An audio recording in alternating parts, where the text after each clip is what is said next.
Assalamu alaikum, everyone. Welcome to a new episode. When I was 15 years old, a long time back, there was a forum on the internet. Back then, you used to have forums and Twitter and Facebook, Instagram didn't exist back then. There was a forum meant for Afghan youth living in the Netherlands. It was a great forum. I was part of the forum and I was a very active member of that forum. The place was filled with all kinds of Afghans. You had atheist Afghans, Muslim Afghans, you had Christian Afghans, you had ethno nationalists, the real Tajiks, the real Pashtuns, the real Hazaras, and you had all kinds of different people. And I was active there, and I was not the odd one out. You also had a group of Afghans that really hated the Afghan culture, that really disliked everything that had anything to do with Afghanistan and Afghans in general. And I was part of that group. I was not a fan of Afghan culture. I was not a fan of Afghanistan. As a matter of fact, there was a point, I'm going to admit it, that I was not even, I was doubting Islam. And it was all because of that forum, because, you would have chats with some of the members. And I was a kid back then. I was 16 years old. So I was, people would influenced me a lot with the things that said, and I would look up to a couple of the members because they were a lot older, a lot more educated, and the things they said made so much sense. So it really affected me, I would say, in hindsight, in a bad way, right? So anyway, I was part of that forum, and I was a rebel. I was definitely a rebel. I would comment, post about all the things that were wrong about Afghanistan. I would, attack mostly the culture of Afghanistan. I would attack Afghans. I would do all of those things back then. Remember, I was 16 years old. And then you grow up a bit and then you realize, hey, I might be going through an identity crisis. I didn't know what it was back then. As you learn more about life, you understand that, hey, I'm going through this identity crisis where, where I am an Afghan and I have been brought up in a very traditional Afghan way. But at the same time, when I leave the house, it's all Dutch and I'm expected to be this Dutch guy who goes after girls and who, all boys do, I think, at that age. But really, really, I want to celebrate Christmas and I want to do all of these things, right? So that was something that I was going through back then. Um, and then as you get older, and you travel to Afghanistan a couple of times, like I did, you notice that, or at least I noticed that what I hated so much is bringing me a lot of peace. Going to Afghanistan is bringing me a lot of peace. Being with Afghans is bringing me a lot of peace. Islam is bringing me a lot of peace.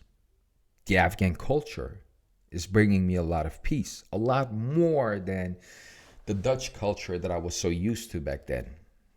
That is a very difficult thing to accept because it basically means that at that age, at least, that for all this time you hated who you were, right?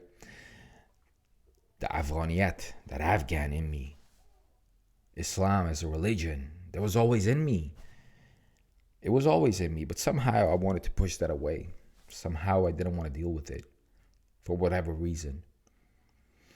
So as I got older and I visited Afghanistan more, I noticed that, hey, this is helping me out. This is making me happier. So fast forward a couple of years later, I I graduated from university and I got my first job in Belgium. It was a multinational, huge company. And I am privileged enough to have had more of those chances. I've been working at multi-billion, multinationals, huge companies, and I'm currently working at one of the biggest companies, one of the biggest consultancies in the world, and I'm doing very well financially. I'm well off, at least, with my salary. I can take care of my wife and my kids, and I'm doing very well. But, I noticed that I'm looking for purpose. Now, from an Islamic point of view, of course, we all have a purpose in this life. But in this life, in this reality that we are currently living in, And the jobs that I have, I notice that I'm missing purpose. All the Excel sheets that I'm working on and all the PowerPoint slides that I'm working on. What am I exactly doing this for? And is it bringing me any happiness? The answer is no, it's not. It's not fulfilling the need that I have.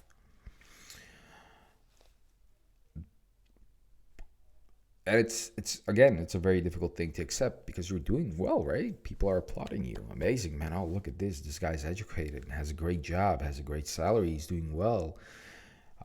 From the outside, it all looks great, but from the inside, I just did not feel fulfilled. So after I visited Afghanistan a couple of times, especially in the past 3 years, I noticed that the people who live in Afghanistan, despite their hardships, have a much more spiritually fulfilling life than I have. Psychologically, a more fulfilling life than I have. When I work in the Netherlands and I get back home at, let's say, 6 o'clock, the outside world is gone. Colleagues don't exist, friends don't exist. It's just me inside this house, like today inside of this fucking stupid webcam and this mic. Of course, my wife and kid are in the other room, but I mean in general, right? There's this sense of loneliness that I know I'm not the only one dealing with. This is an epidemic in the West. This is something that a lot of other Dutch people, a lot of other who live in the West are dealing with. This is it. This is life for us. After 5, 6 o'clock, everything is locked off. Got some green tea. Oh, look, because of the green screen, it looks transparent. That's funny. Everything is blacked out. Outside of these four walls, nothing exists. When I went to Afghanistan for a full month, for example, none of my colleagues messaged me about, hey, how are you doing or how is your kid doing? No one is asking me now at work how they're doing. That's painful, and that's a realization that stays with you. So when I was in Afghanistan and I went to a couple of offices and I saw how people work, how they live, I noticed that despite all the hardships, those people have a much more spiritually, psychologically fulfilling lives than I do. Those people are truly happy with what they have. They have a lot less than I do. They have a lot less than you do, you in the West. They don't have that sense of security that we have. They don't have that luxury that we have. They don't have the expensive computer that you have, but they're happy. You have people who have a money every single week. People who go to a wedding every single week. People who have guests over daily, maybe. They're happy, man. That fulfills you that gives you some purpose. And that really made me think about what I want in life. Do I want to move back to Afghanistan? And if so, why? If I move back to Afghanistan, it's not to make a lot of money. What a lot of investors think at this moment, right? That's where the money is. Let's go back and let's what happened in the past 20 years? Like, let's loot the country empty. No. If I go back to Afghanistan, I want to work and I want to do something that makes a difference to the people living there. The poor people who are living there. I know they're not there to buy the most expensive tool or the most beautiful car. There are a lot of people in Afghanistan who simply want food. And Afghanistan in general is in need of modernization. It's in need of self-sufficiency. It's in need of improvement.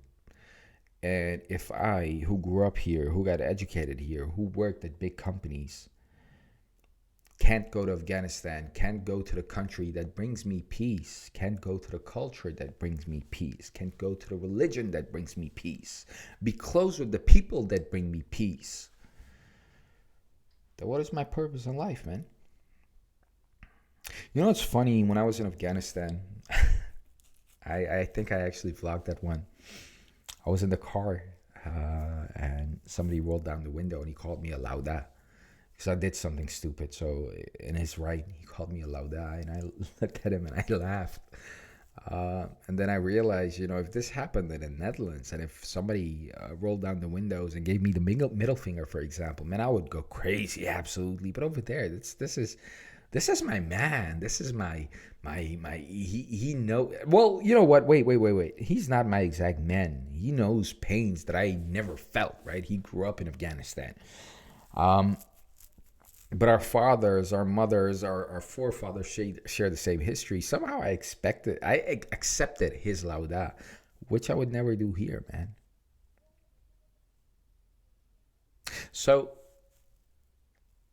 the thing is, simply put, I really love Afghanistan, man. I really do love Afghanistan. I don't love the governments, regardless of who it is, right? For what I care, it's Putin who's ruling the country. I love Afghanistan. I love the Afghan people, and I want to be there for the Afghan people. If I have been put on this earth by God, it's because of a purpose. And I believe my purpose is there in Afghanistan and not in the West. I don't care about all this materialistic shit. I don't care about them. I want to mean something for my people. So that's that, guys. This is something that I thought about for so long, man, for so long. And inshallah, that day that I go to Afghanistan definitely uh, is a lot closer than I might think at this moment. Because I think to really, really appreciate life and it gives to us and all the creation, all the things that God has created for us. To really appreciate it, you need to have a good sense of purpose. You need to be spiritually fulfilled. That is gone in the West, guys. It does not exist here anymore. It's gone. You can have the best car, you can have the best computers, you can have expensive watches, which I also don't have, by the way. You can have everything you want, but life is so empty over here. It feels so empty over here. It's crazy. People are committing suicide and they have everything they need.